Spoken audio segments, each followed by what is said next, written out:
5월 한 달 동안 은행과 부동산 산업을 제외하고 대부분의 섹터가 상승했습니다. 올해 들어 중국 당국은 시장 유동성 관련 금리를 모두 인하했습니다. 통화 완화 정책을 시행한 결과 시장 유동성이 확대되었습니다.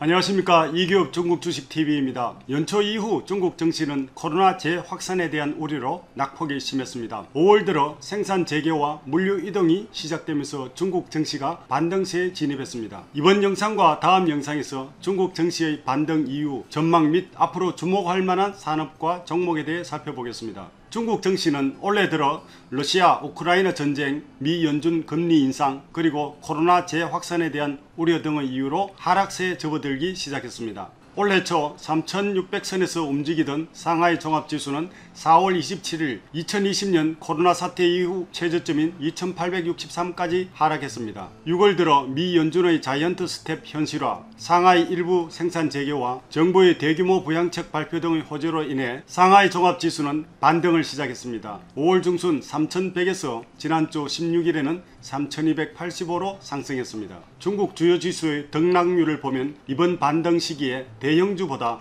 중소형주의 상승폭이 컸습니다. 5월 중국 지수별 상승률은 대형주를 대표하는 CSI 300이 1.9%, 중소형주를 대표하는 CSI 700이 7.1% 상승했습니다. 첨단 기술 기업들을 대표하는 커창판 50지수가 9.3% 상승했습니다. 섹터별 등락률을 살펴보면 5월 한 달 동안 은행과 부동산 산업을 제외하고 대부분의 섹터가 상승했습니다. 특히 자동차, 석유화학, 전력설비 및 석탄 등의 섹터는 한 달 동안 10% 이상 상승했습니다. 상승 요인은 자동차, 인프라에 대한 중국 당국의 지원 정책과 글로벌 에너지 가격 급등 등으로 보여집니다. 이번 반등 요인은 주로 시장 유동성 개선과 정부 부양책이라고 분석됩니다. 중국 지도부는 연초 회의에서 2022년 자국 경제가 수요 위축, 공급 충격 및 기대 약화 등 경제 하방 압력에 직면하고 있다고 확인했습니다. 3월부터 상하이 봉쇄 등 악재로 중국 경제 둔화에 대한 우려가 커지고 있으며 경제 성장의 안정세를 유지하기 위해 통화 완화 정책을 시행하고 있습니다.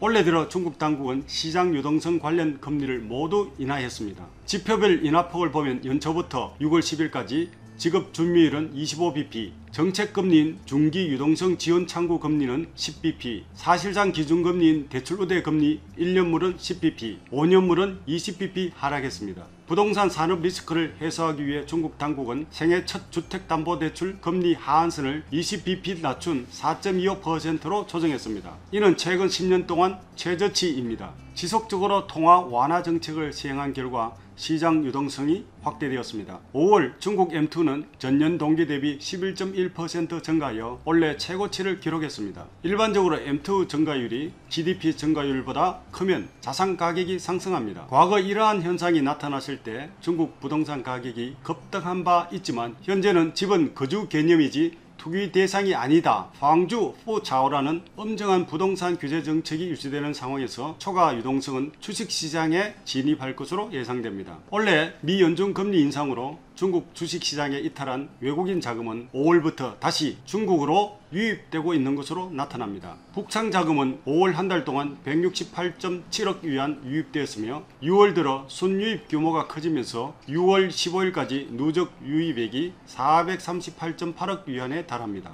유동성 공급에 2분기부터 집중적으로 발표한 중국 정부의 부양책도 이번 반등의 요인 중 하나입니다. 코로나 봉쇄로 기업의 현금 흐름이 막힌 문제를 해소하기 위해 중국 당국이 1조 6,400억 위안 규모의 부가세 조기 환급을 실행하고 있습니다. 연말에 받을 수 있는 부가세 환급금을 미리 받아서 기업의 현금 흐름에 도움을 줍니다. 4월 1일부터 6월 9일까지 1조 5천억 위안의 부가세 환급금이 납세자 계좌로 환급되었습니다. 이는 작년 동기 대비 2배 규모입니다. 또한 중국 당국은 소비와 인프라에 대한 지원 정책을 강화하고 있습니다. 5월 31일 중국 재정부는 6월부터 연말까지 자동차 취득세 50%를 감면하기로 했습니다. 배기량 2000cc 이하, 판매 가격 30만 위안 미만의 자동차가 감면 대상입니다. 그리고 신에너지, 디지털 경제 관련 신인프라 건설을 추진하기 위해 중국 당국이 정책은행을 통해 8천억 위안 규모의 신용을 공유합니다. 향후 중국 증시의 전망은 이전보다 낙관적이라고 생각됩니다.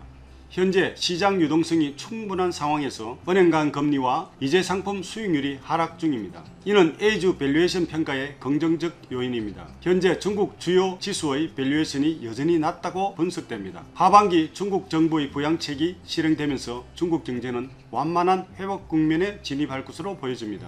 오늘은 중국 증시 반등의 이유와 전망에 대해 살펴보았습니다. 다음 편에서는 이번 반등과 관련하여 주목할 만한 산업과 종목에 대해서 알아보도록 하겠습니다. 저희 채널 구독, 좋아요, 알림 설정 부탁드립니다. 감사합니다.